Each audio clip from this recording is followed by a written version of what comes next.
I have been saying howdy to them all weekend. I can't help myself. Thank you, Roger. Aren't they great? Give it up for Rob and Roger. And ladies and gentlemen, we saved the best, the sexiest, the loveliest for last. Please welcome Alex McKenna! Gorgeous, gorgeous. Welcome, welcome. Give it up one more time for the cast. Yeah, I remember the NES, the Nintendo Entertainment System, Super Mario Brothers. There wasn't any, it was just Mario Brothers, wasn't it? Where they were jumping around. I remember, I think like Final Fantasy, I'm a huge fan of the Final Fantasy range. Resident Evil. I took a huge break from gaming after I graduated college though. And then when I went back, I quit drinking for a couple of months and I saved so much money, it was time to get a console. So I got myself an Xbox 360. I went into GameStop and I said, I like story-driven, like open world games. And he gave me Red Dead Redemption, and he gave me Skyrim. They're two of the best games that I've ever played.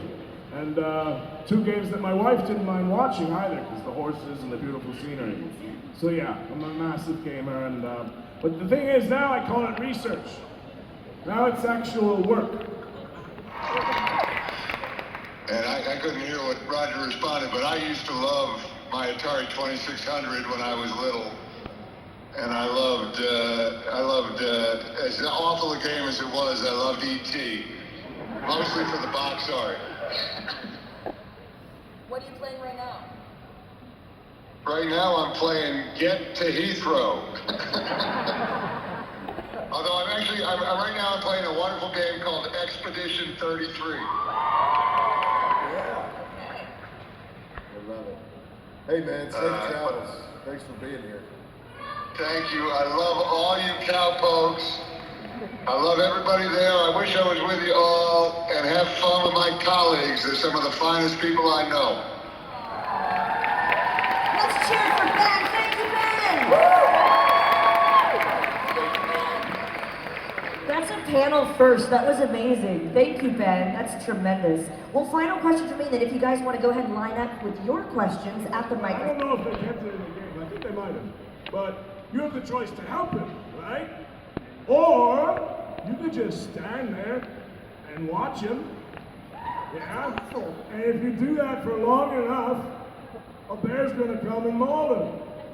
And I was the bear. What brains? I was shaking, that guy was a stunt performer, and I was shaking him as hard as I could.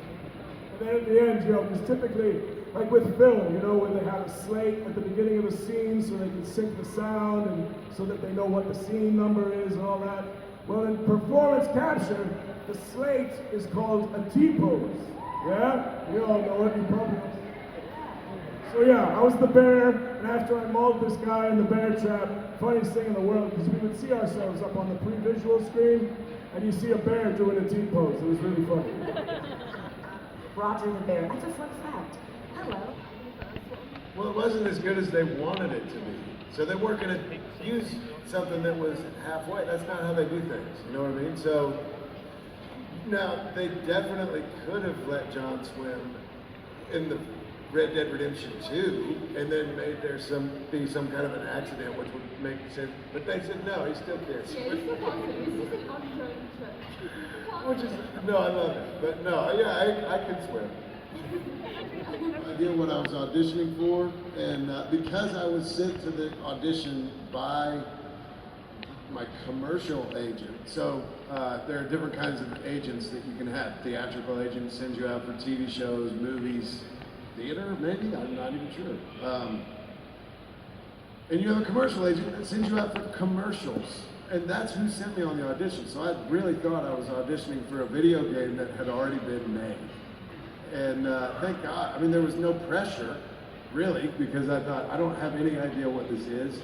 If I had known it was for a role in a Rockstar Games video game, I would have been nervous and I would have blown it, I'm sure. But yeah, booked it and couldn't get any real information from my agent because they weren't told anything, and then couldn't get really any information from the person who was running the session, the audition session.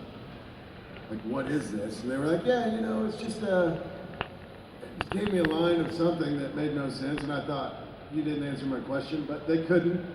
So then, when I finally booked the thing, my agent called me and said, remember that thing? Well, you booked it. And I'm like, oh, right, what is it?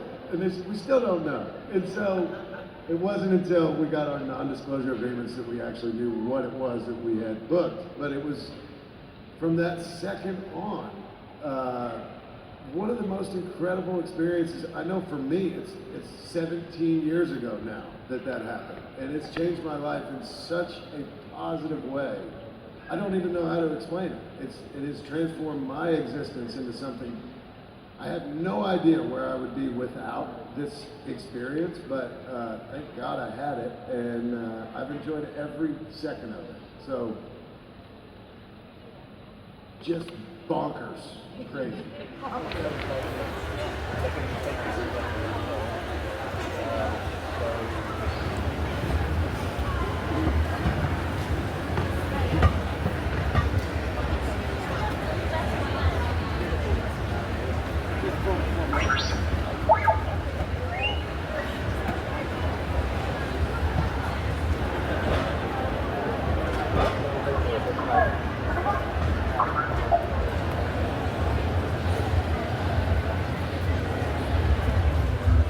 Thank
you.